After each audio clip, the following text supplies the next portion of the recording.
Hey, it's Faith Talk Live. I'm Rick Probst. And I'm Dan Ratcliffe. What a pleasure to talk to this guy again. Pretty amazing. Josh Yousef, President and CEO of Help the Persecuted. You can get ahead of us by going to htp.org. Josh, good to see you. Good to see you both. Happy New Year. Happy New Year to you. Yeah, it's good catching up with you before we went live. Glad your family is doing well.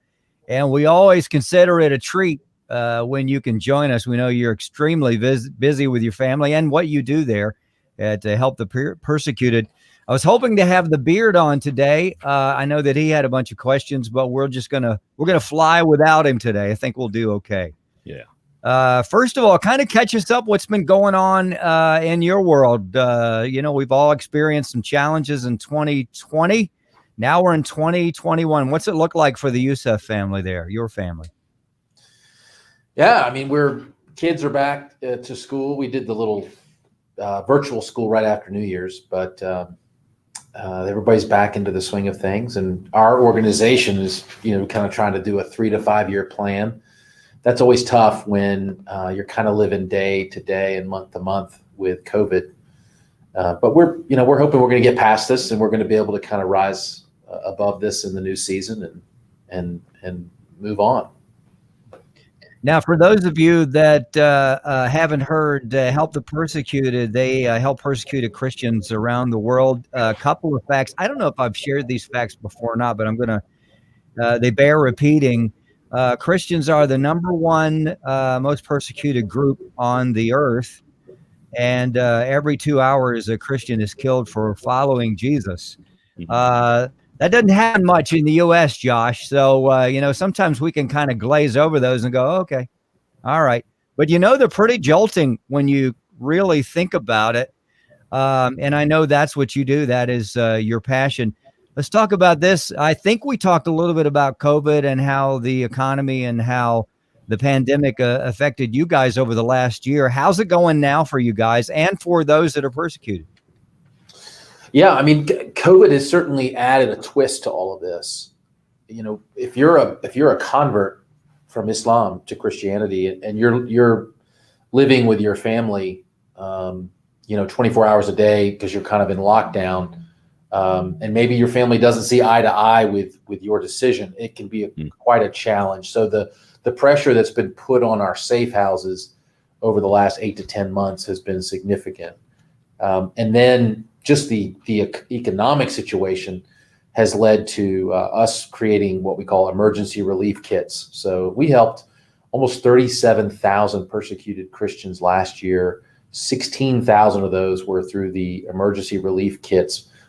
Most of them were Syria, because Syria is kind of coming out of a decade-long civil war, and they were already struggling, and this has just sort of sent them over the edge. But God has continued to provide for us here in the States, and then we've been able to work with our teams regionally as well to help persecuted Christians.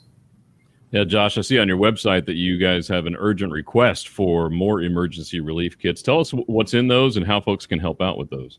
Yeah, so a lot of the things that are missing in these various countries, particularly Syria, are basic items. So oil, rice, bread. It was up until recently, we were sourcing a lot of those things from in-country. We're actually finding it more challenging. What we call food security is becoming more challenging. We are not able to source what we want to within the country that we're reaching. So we're having to come from outside the country into some of these countries with some of these food items and hygiene items and so forth. Josh Yousef is the president and CEO of Help the Persecuted, and you do mention the emergency relief kits. I saw on the website it's for those in North Africa because of what's going on there. They help the persecuted in a number of different ways, which is really cool. Crisis funds, safe housing, pastoral care, and trauma care, medical education, and livelihood, which those are 6 biggies, Josh. I mean, you could have just picked one, but you decided to go full tilt boogie. I'm 60, I can say that and get away with it. But I mean, those are 6 major things. How do you put those? How did you get all those things together successfully, and how are you doing now? Yeah, we often say internally and externally that we seek to rescue, restore, and rebuild the lives of persecuted Christians.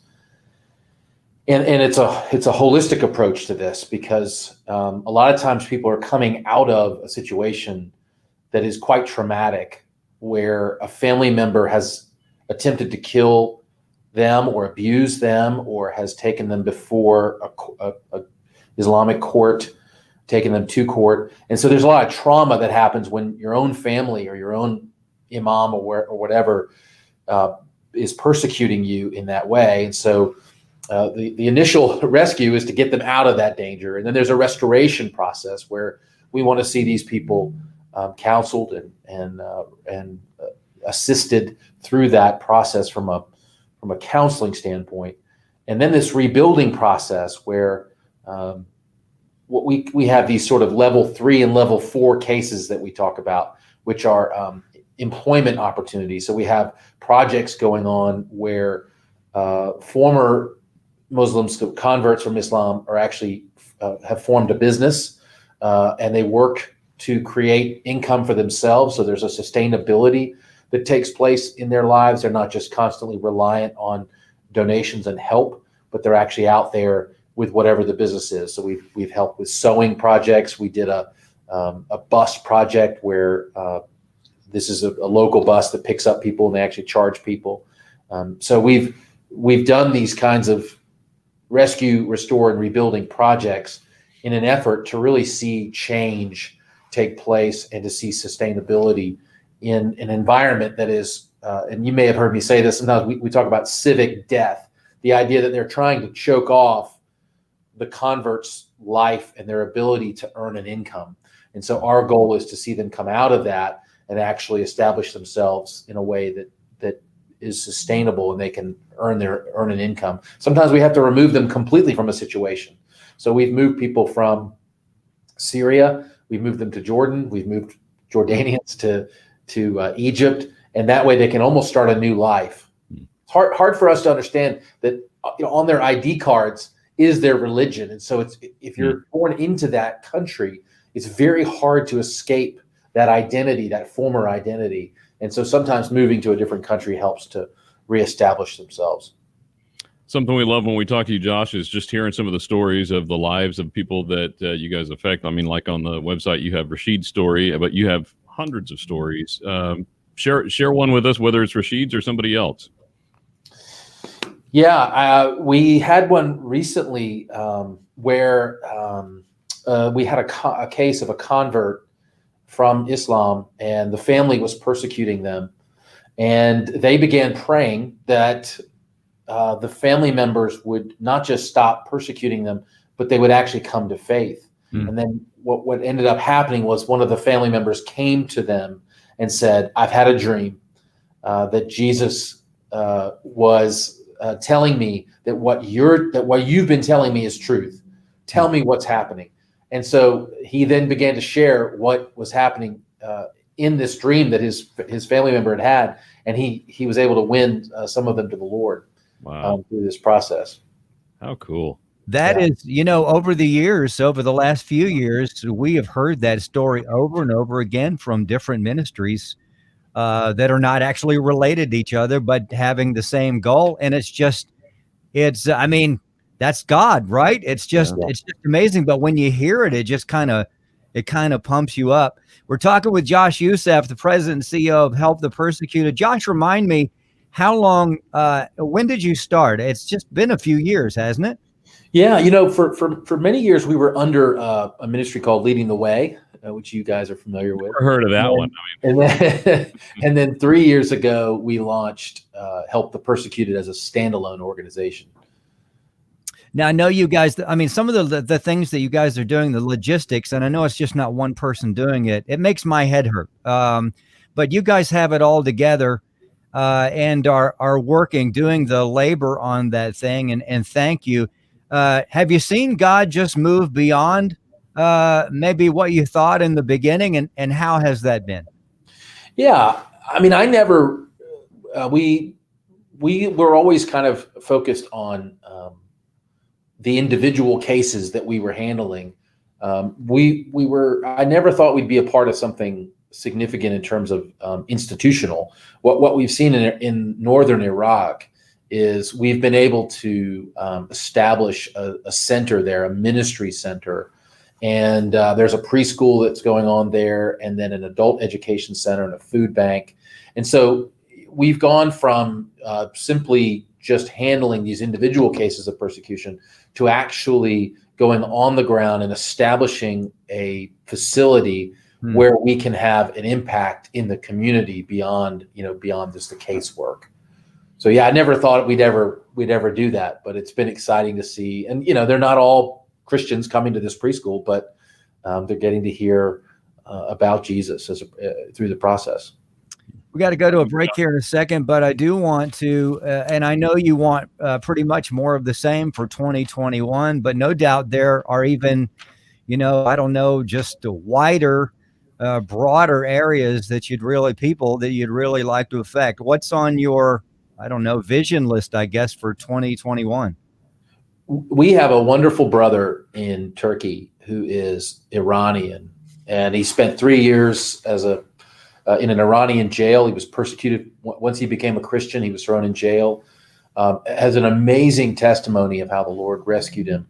And he's ministering into Iran using Zoom and other digital communications. But we think Iran is the next place for us to have a foothold. And we're kind of looking now at having a team member to represent Help the Persecuted in Iran. And that would be a step out of our Arabic world, our Arab world vision into the Persian world. So we're really excited about that. God's doing amazing things in Iran. So how can folks help the persecuted? Obviously support. We need financial support, but we do a really relatively simple Saturday morning email that we send out to people that has prayer requests on it. And I think we're almost 10,000 email addresses, and we'd love for people to sign up. I don't want to be trite. We need prayer. These people need prayer. And oftentimes when we tell them how many people are praying for them, they are so overwhelmed and so overcome that there are people halfway around the world that care about their plight. So that would be great. All right. Love it. Go to htp.org. I just had a thought, with all the things you guys are doing, you're making biblical history. I mean, this has been the plan of God from the beginning, and you're right smack dab in the middle of it. That's got to be, I guess you probably feel a bunch of emotions about it, but it's pretty exciting seeing so many lives touched, and that you're right in God's plan. Josh, we appreciate you so much. Thank you for being brave, courageous, faithful, obedient, and all your team. Blessings to your family. We know that it's hard work what you're doing, but God's hand is just all over you. We appreciate you. Thanks, Rick. Thanks, Dan. All right, let's do this. Let's take a break. We will be right back. I'm Rick Probst. And I'm Dan Ratcliffe. This is Faith Talk Live.